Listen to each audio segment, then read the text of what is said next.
Good morning बच्चों। अगले lecture में हमने इकाई 1 दयालु शिकारी का रिवीजन किया था। तो बच्चों आज हम दूसरी कविता जो है एक जगत एक लोक, इसका रिवीजन करते हैं। इसमें इस कविता में क्या आता था वो मैं सबसे पहले आपको बता देती हूँ। इस कविता का उद्देश्य का क्या था? यह संसार एक मानव लोक है। हमें इस दुनिया में सबके साथ समानता से मिलजुल कर रहना चाहिए। बिना किसी भेदभाव से हमें एक दूसरे के साथ प्रेम से रहना चाहिए और राष्ट्रवाद की भावना विकसित करना इस कविता का उद्देश्य बताया गया है। तो बच्चों अब हम इसका एमसीक्यू और रिक्त स्थान देखेंगे। आपको अपनी नोटबुक साथ में ओपन करके रखना है और मेरे साथ रिवीजन करना है। पहला जो प्रश्न है, इनमें से किस शब्द का अर्थ आसमान होता है? ए नमन, बी चमन, सी गगन और डी नयन।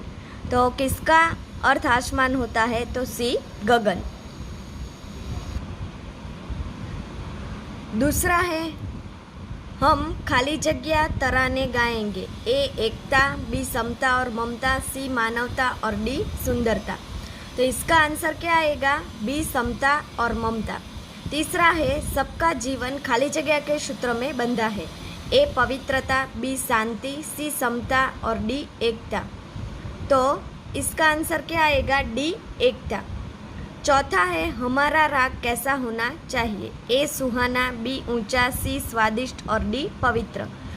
तो क्या आंसर आएगा? ए सुहाना। पांचवा है, हमारा सच्चा धर्म खाली जगह है। ए सज्जनता, बी सुंदरता, सी एकता और डी मानवता। तो क्या आएगा? हमारा सच्चा धर्म क्या है? तो डी मानवता।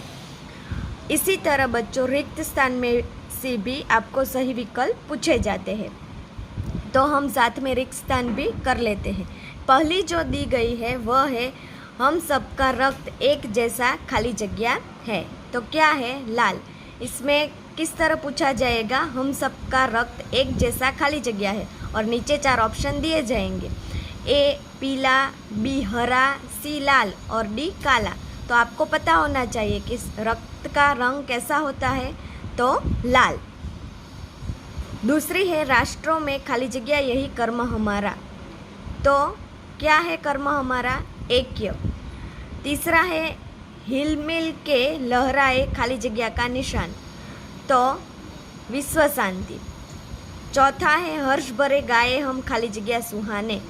तो हर्ष भरे गाए हम राग सुहाने। पांचवी जो खाली जगह दी गई है, जीवन है खाली जगह की एक कहानी। तो इसमें क्या आंसर रहेगा? सुख दुख। बच्चों पहली जो इकाई है, इसका व्याकरण विभाग में विलोम शब्द यानी कि विरोधी शब्द। तो सबसे पहले हम देखेंगे विलोम शब्द किसे कहते हैं। आप सबको पता है कि विलोम शब्द किसे कहते हैं? किसी शब्द का विपरीत या उल्टा अर्थ देने वाले शब्द को विलोम शब्द कहते हैं। किसे कहते हैं? तो किसी शब्द का विपरीत या उल्टा अर्थ देने वाले शब्द को विलोम शब्द कहते हैं। तो यहाँ बच्चों आपको ये व्याकरण का प्रश्न भी एग्जाम में पूछे जाएंगे। तो किस तरह पूछेंगे वो मैं आपको बताती हूँ। पहले हम ये देख लेते हैं। रात, तो इसका क्या आता है? दिन। आना तो जाना। हार तो जीत। ठंडा तो गरम। अंदर तो बाहर। दयालु तो निर्दयी। बहुत तो थोड़ा। स्वस्थ तो अस्वस्थ। खुश नाखुश। जन्म मरण। बुराई भलाई। इसी तरह हमने देखा था संज्ञा। तो संज्ञा शब्द कैसे बनता है? श्रम वत्ता ज्ञा से संज्ञा शब्द बनता है। इसका शाब्दिक अर्थ क्या था? तो नाम। अब हम देखते हैं संज्ञा किसे कहते हैं। तो जो शब्द किसी व्यक्ति, वस्तु, भाव तथा स्थान का बोध कराते हैं उन्हें संज्ञा कहते हैं। हमने एग्जाम्पल भी देखा था, मोहन खेल रहा है। तो यहाँ जो शब्द है मोहन, वह क्या है? संज्ञा। तो संज्ञा। दूसरा है, लाल किला दिल्ली में स्थित है। यहाँ दिल्ली शब्द है वह संज्ञा है। राधा पुस्तक पढ़ती है, तो इसमें कौन सा शब्द है? पुस्तक। फिर हमने देखा था संज्ञा के भेद यानी कि प्रकार। तो कितने भेद थे? अभी हमको सिर्फ 3 ही भेद पढ़ने थे, व्यक्तिवाचक संज्ञा, जातिवाचक संज्ञा और भाववाचक संज्ञा। बाद में हमने देखा था व्यक्तिवाचक संज्ञा किसे कहते हैं। व्यक्तिवाचक संज्ञा किसे कहते हैं? तो जिस शब्द में किसी एक वस्तु या व्यक्ति का बोध होता है उसे व्यक्तिवाचक संज्ञा कहते हैं, जैसे कि श्याम, मोहन, गंगा, हिमालय, दिल्ली आदि। फिर देखा था जातिवाचक संज्ञा, जिस शब्द से एक ही प्रकार की वस्तुओं, व्यक्ति तथा प्रवृत्तियों का बोध होता है उसे जातिवाचक संज्ञा कहते हैं, जैसे कि भाई, बहन, मनुष्य, नदी, गाय, पुस्तक आदि। भाववाचक संज्ञा, तो जिस शब्द से किसी व्यक्ति या वस्तु के गुण या बोध होता है उसे भाववाचक संज्ञा कहते हैं, जैसे कि नम्रता, मिठास, अपनापन, लड़ाई, गुस्सा, प्रेम आदि भाव जो प्रकट करते हैं उसे भाववाचक संज्ञा कहते हैं। हमने उदाहरण भी देखे थे। राम घूमने जाता है, तो इसमें कौन से शब्द है? राम, वह व्यक्तिवाचक संज्ञा है। फूल खिल रहा है, तो इसमें फूल जो शब्द है वह है जातिवाचक संज्ञा। फिर देखा था चाय में मिठास अधिक है, तो इसमें मिठास जो शब्द है वह भाववाचक शब्द कहलाता है। इसी तरह हमने किए थे, नीचे दिए गए वाक्यों में से संज्ञा है उन्हें रेखांकित कीजिए। तो पूजन की परीक्षा 5 बजे तक चलने वाली थी, तो पूजन और परीक्षा जो शब्द है वह संज्ञा है। सब अंबाजी जा रहे हैं, तो यहाँ अंबाजी शब्द है वह स्थान है। गुलाब का फूल मुझे पसंद है, तो यहाँ गुलाब और फूल दोनों शब्द जो है वह संज्ञा है। हिमालय की चढ़ाई बहुत कठिन थी, तो इस शब्द में हिमालय और चढ़ाई जो शब्द है वह संज्ञा है। आज बिल्ली सारा दूध पी गई, तो इसमें कौन सी आएगी? बिल्ली और दूध। फिर दूसरी जो इकाई है, इसका विलोम शब्द के अर्थ लिखकर वाक्य में प्रयोग कीजिए, वो हमने देखा था। तो अब हम देखेंगे इसका शब्द। पहला जो है पास, तो दूसरा है पास, तो इसका क्या है? दूर। शुभ तो अशुभ, चेतन तो जड़, जीवन तो मृत्यु, स्वामी तो दास, प्रकाश तो अंधकार। समानार्थी शब्द लिखिए। लोक, तो इसका क्या है? विश्व और दुनिया। मान तो सम्मान और प्रतिष्ठा। निशान तो चिन्ह और संज्ञा। हाथ तो हस्त और पानी। अंबर तो आकाश, आसमान और गगन। फिर हमने देखा था विराम चिन्ह।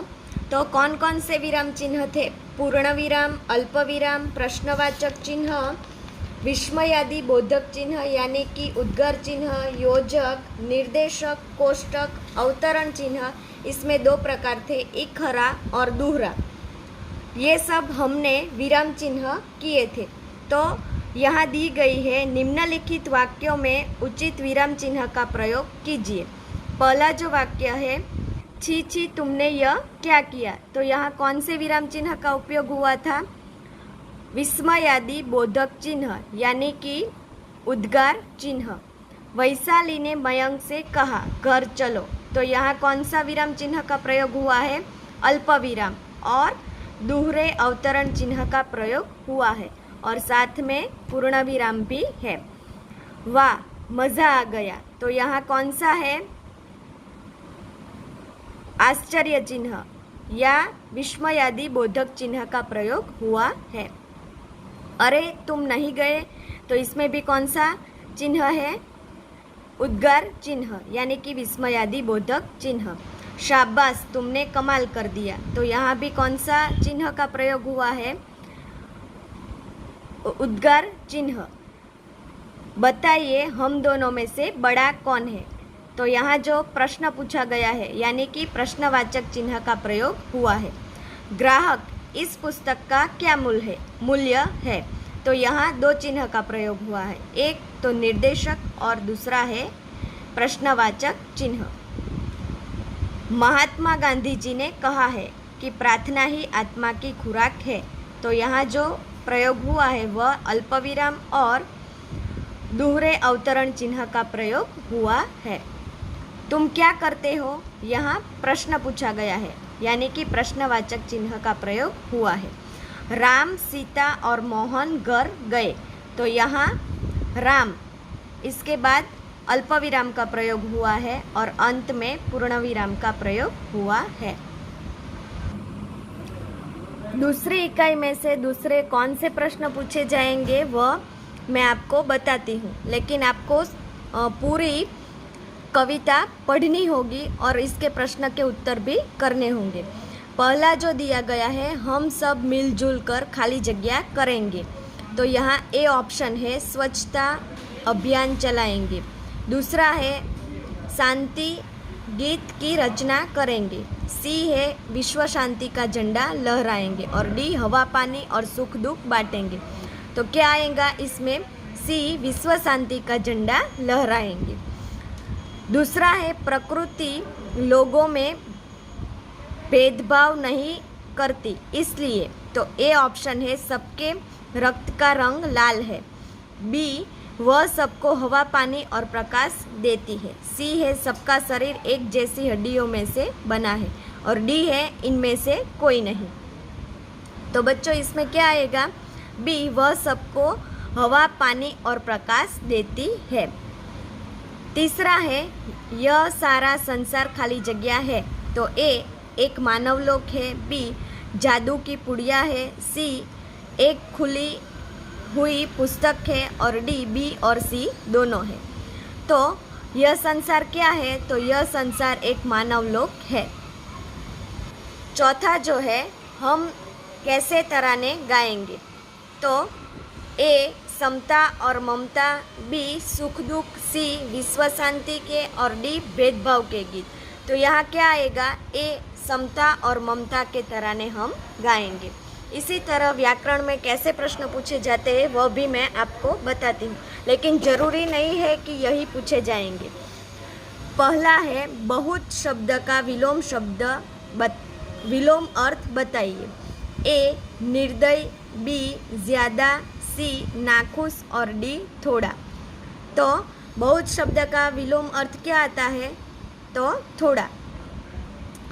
दूसरा है कौन से शब्द जोड़ विलोम नहीं है। इस तरह के भी प्रश्न पूछे जाते हैं। पहले में हमने क्या देखा कि बहुत का विलोम शब्द बताइए। तो इसके 4 ऑप्शन यहाँ दिए गए थे। और दूसरा इसी तरह पूछे जाते हैं कि कौन सी शब्द जोड़ विलोम नहीं है, या ऐसा भी पूछा जाता है कि इनमें से कौन सी जोड़ सही है। तो यहाँ दी गई है ए दिन रात, बी बहुत और थोड़ा, सी खुश नाखुश और डी विश्व और लोक। तो दिन का विलोम अर्थ होता है रात, बी है बहुत का थोड़ा, और सी है खुश और नाखुश। यानी कि ये 3 जो ऑप्शन दिए गए हैं वह सही है। और डी दिया गया है विश्व, तो इसका है लोक, यानी कि ये समानार्थी शब्द है। तो इसका आंसर आएगा डी विश्व, तो लोक। तीसरा दिया गया है गांधी जी प्रसन्न हुए, संज्ञा पहचानिए। तो ए है गांधी जी, बी प्रसन्न, सी हुए, और डी दिया गया है ए और बी दोनों। तो यहाँ संज्ञा कौन सी है, तो गांधी जी। चौथा दिया गया है मान शब्द का समानार्थी शब्द बताइए।